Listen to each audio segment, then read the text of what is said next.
Salam sejahtera, terima kasih karena bersama dengan saya di Nazilin Unity Channel. Kemarin isu tentang kempen menggunakan gambar agung dan bendera Pakatan Harapan menjadi tular. Para pemimpin daripada Pakatan Harapan menganggap itu satu sabotaj kerana tidak pernah kempen seperti itu mahu dibuat oleh Pakatan Harapan.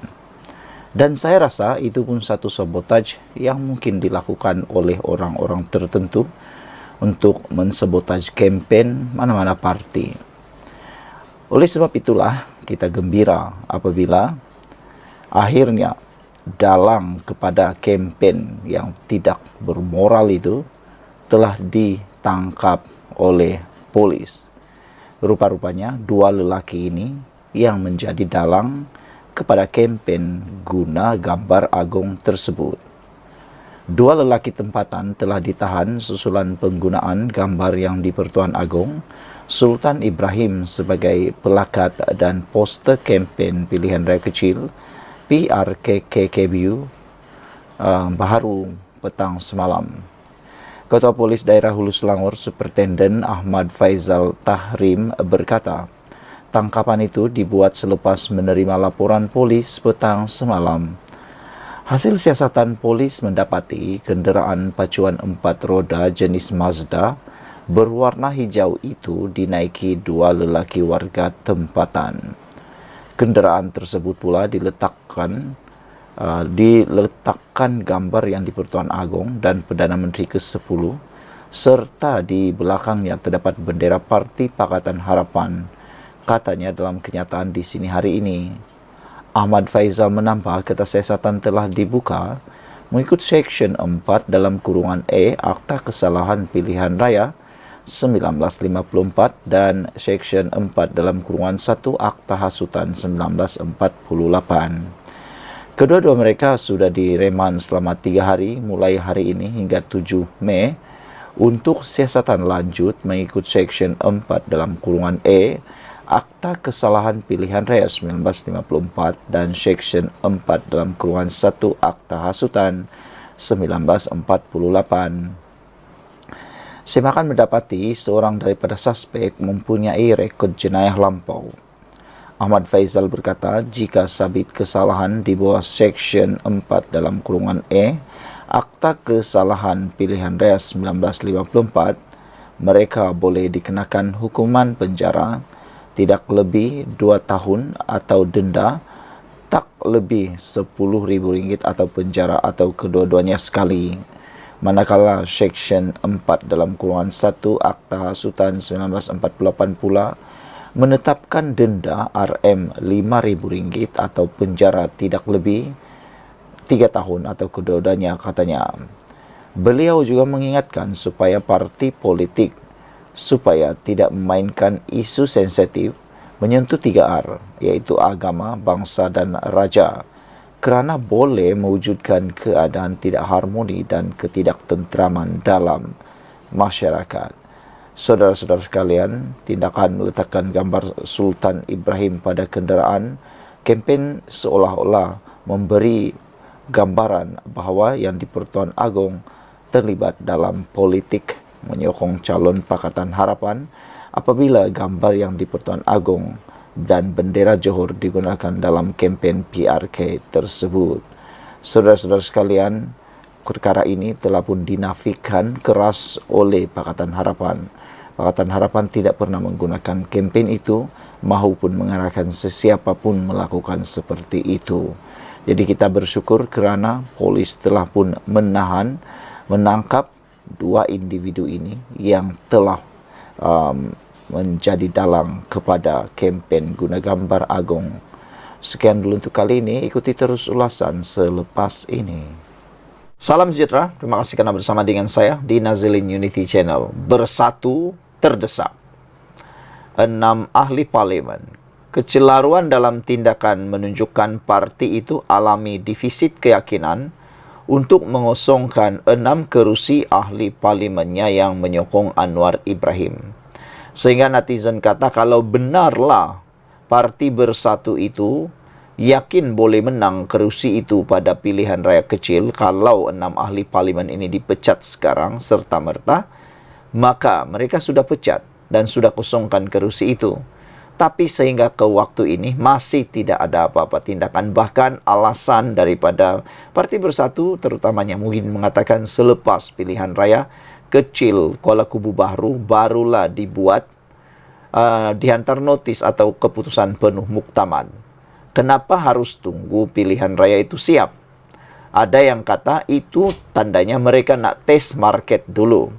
Adakah mereka akan menang kalau 6 ahli parlimen itu mengosongkan kerusi?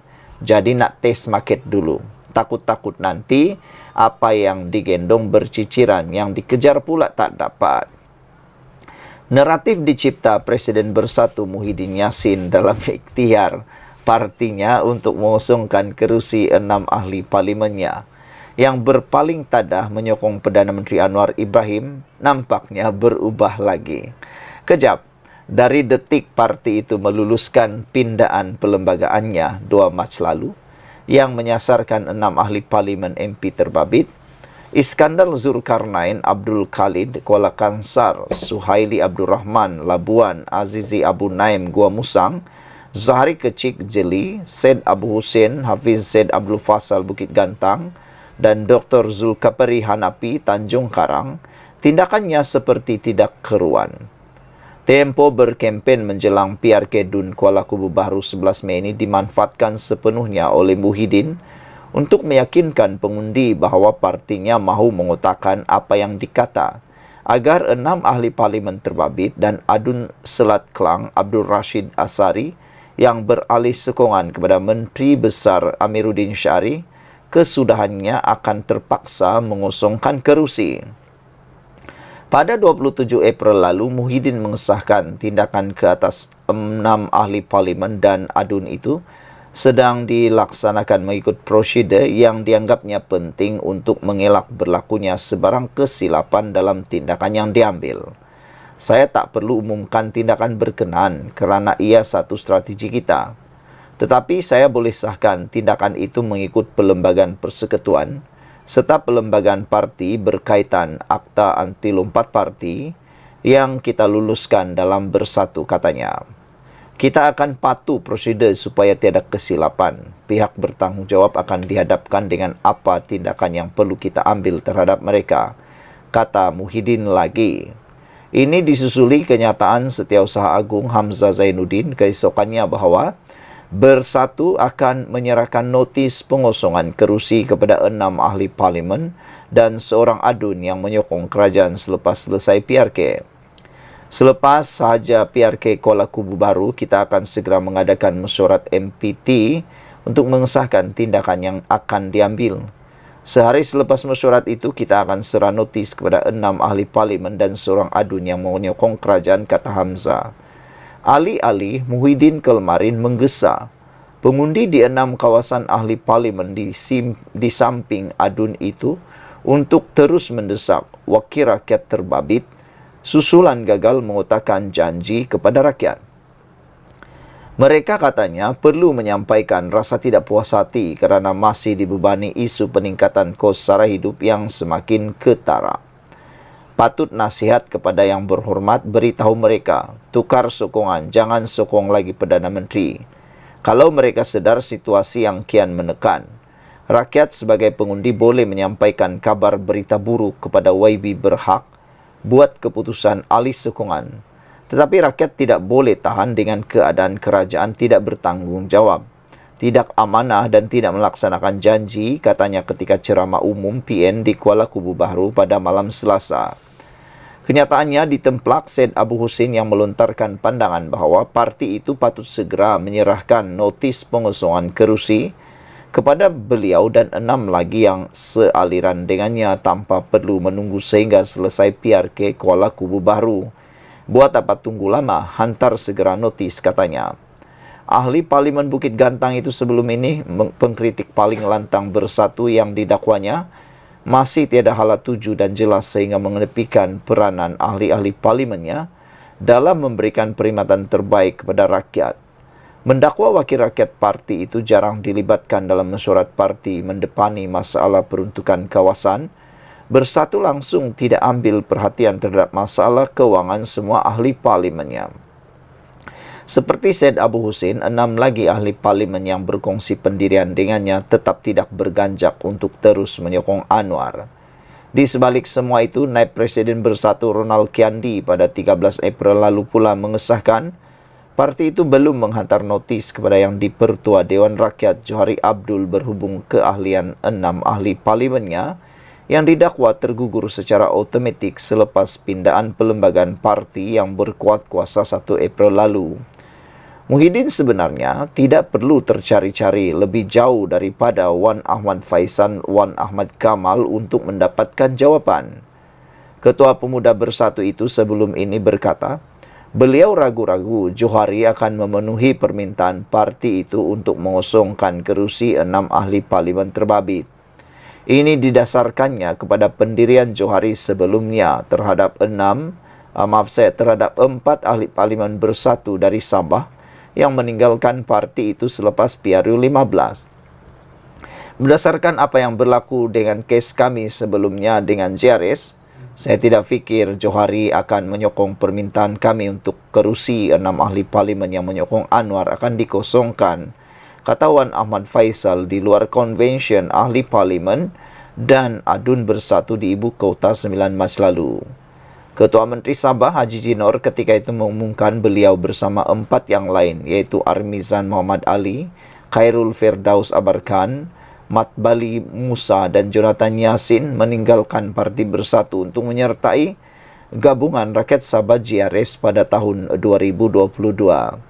Berikutan itu Johari menolak permintaan Bersatu, sebaliknya membenarkan 4 ahli parlimen dari Sabah itu mengekalkan kerusi parlimen masing-masing. Bersatu selepas itu mengambil tindakan undang-undang untuk Johari mengisytiharkan kerusi 4 ahli parlimen itu kosong. Tapi ia ditolak Mahkamah Tinggi yang menyebut ia terikat dengan keputusan Mahkamah Persekutuan yang memutuskan bahawa keputusan Speaker sama ada wujud kekosongan tidak boleh diadili di bawah perkara 63 dalam kurungan 1 perlembagaan. Pada 17 November 2023, Bersatu memfailkan rayuan untuk mencabar keputusan Mahkamah Tinggi menolak permohonan mendapatkan kebenaran untuk memulakan semakan kehakiman berhubung keputusan Johari untuk tidak mengisytiharkan kerusi 4 ahli parlimen Sabah itu kosong. Mahkamah Rayuan bagaimanapun masih belum menetapkan tarikh pendengaran rayuan. Kiandi sebelum itu dilaporkan sebagai berkata, Bersatu mengeluarkan surat penamatan keahlian kepada 4 ahli parlimen terbabit pada 21 Disember 2022. Dakwanya mereka menyeberang dengan duduk di blok kerajaan sewaktu sidang Dewan Rakyat pada 19 Disember.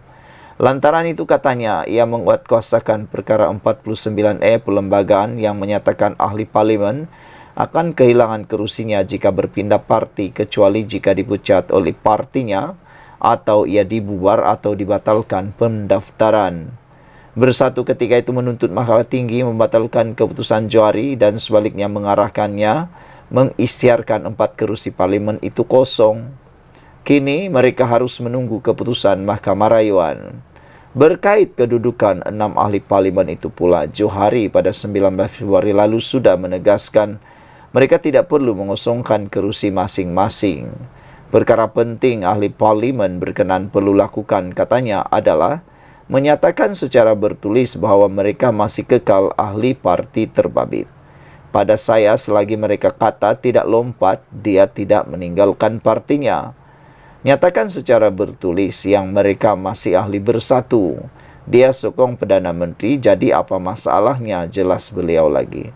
Sekarang, kita mungkin lebih jelas.